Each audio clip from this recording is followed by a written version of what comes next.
Today it was announced that the Seattle Mariners had traded right-handed relief pitcher Chris Flexen, along with right-handed relief pitcher Trevor Gott, to the New York Mets in exchange for lefty reliever Zach Muckenhirn. Flexen wasn't pitching often for the Mariners as they didn't really have much room for him in the bullpen, along with the starting rotation.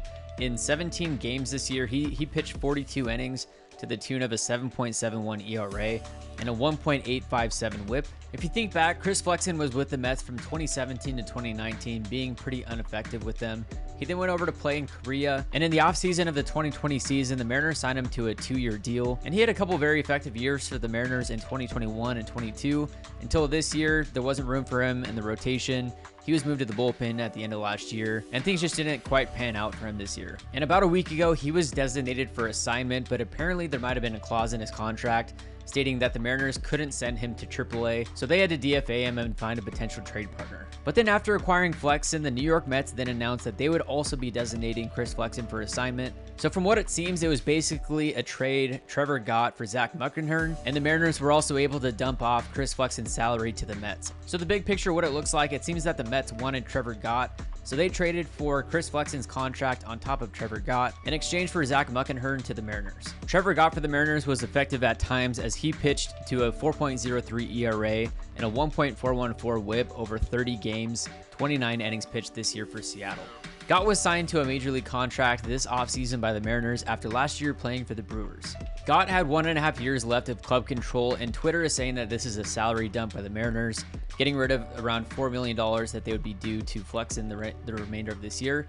As for the acquisition of Zach Muckenhirn, we'll see how this plays out, as it's a bit interesting. He's only pitched in 3 games this year for the Mets, 6 total innings with a 6 ERA, 2.167 whip.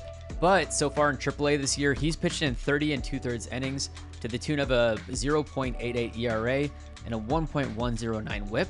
But we'll see how things pan out the remainder of the year, both for the Mariners and the Mets, as both of them are underperforming this year compared to where they were expected at the beginning, especially the Mets. And for the Mariners bullpen that was heavily right-handed, they only had 2 lefties in the bullpen at the time.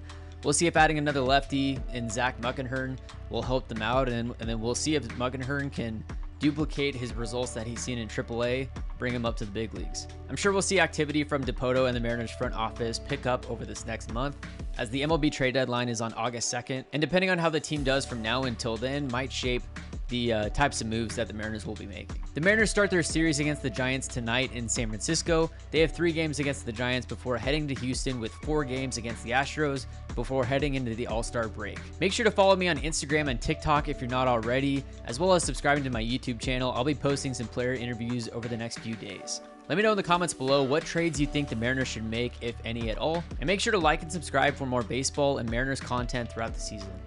All right, guys, goodbye Sunday. Don't forget it.